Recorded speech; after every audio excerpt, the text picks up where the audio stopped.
Okay, so here's a milking parlour that my father milked with in, I think the last year was spring of 1998, before he retired from milking. And here's the bulk tank.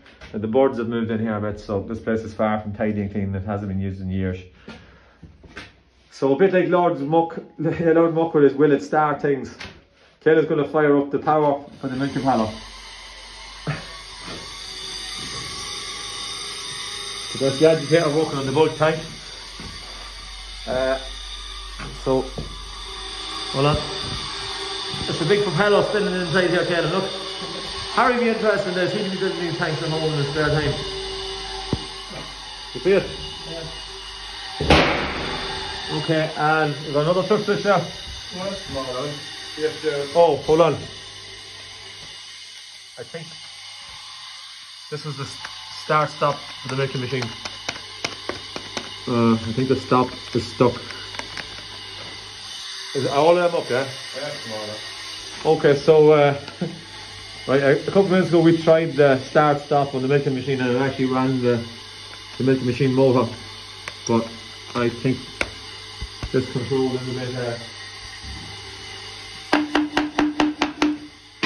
a bit stuck. No. The agitator is still running in the bulk tank. Lots of cobwebs everywhere. But yeah, that did fire up a couple minutes ago. Definitely all the trips up, yeah? They were. Okay, well, I'd say the switch is stuck.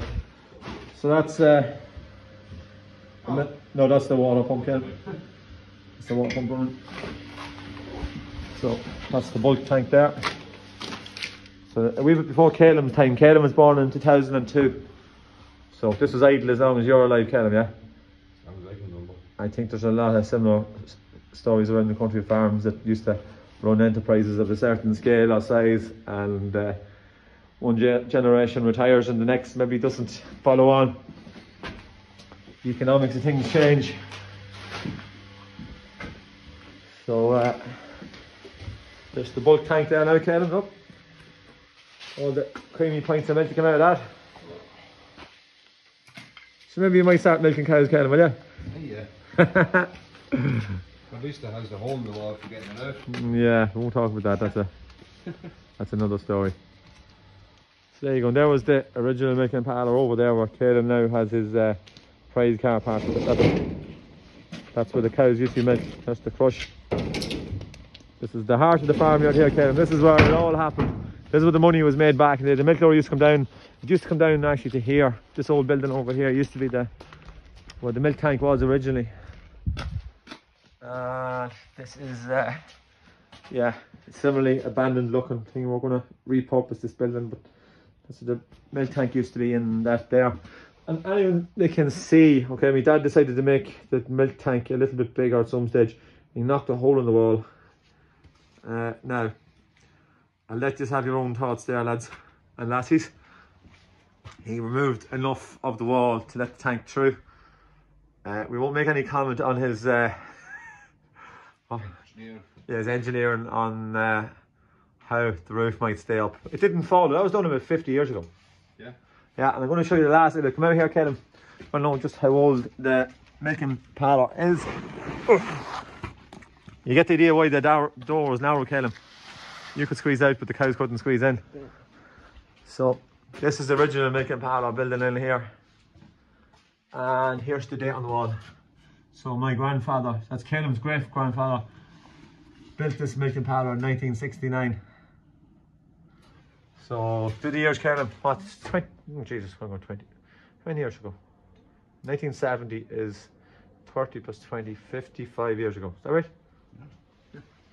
Yeah, so Caleb's great grandfather built this milking parlour with my father in what, 69, 55 years ago. And previous to that, we've already talked about this last little bit when we are on the subject of milking parlours. Come up here. Yeah, so this was the original, I'm going to call it dairy. And then that was my dad's extension for the bigger tank. So if we went from 100 gallons of milk to 200 gallons or whatever it was, this was the original boiler. So this is where all the milking went on back in the day in here. three-legged stool, and we'll just quickly show you what was in here. Now, Caleb, can you see? Okay, at the minute we've a load of old second-hand parts stocked up, but see these brackets here on the wall? Oh yeah, the timer. Yeah, they're for the halter for the cow. So you had two cubicles, you had two cows standing side by side there, and two more standing there. And the brackets are still on the wall. And I won't show you the rest of the building, but it's been filled with other things. But yeah, there was a lot of cows milked here back in the day. So that's it. That's what happens in Owen Russell, followed by John Russell, followed by Robert Russell, followed by Caleb Russell. 4 generations of Russells. Caleb, you're no dairy farmer. No. Shame on you. No more than myself. I said I'm a dairy farmer's son, not a dairy farmer. There you go. So that's what happens. So you can see them all, Ken. There's 3. I'll show you the 3. So that's pre-1969 there. I'm going to say 1950s. Yeah. So 1950s there, 60s into the 70s, and then down the very end was early 1990s when my dad built that final milking parlour down the bottom. So we got a new milking parlour, what did I say, 50s, late 60s into the 70s, and then in the 90s. So there you go.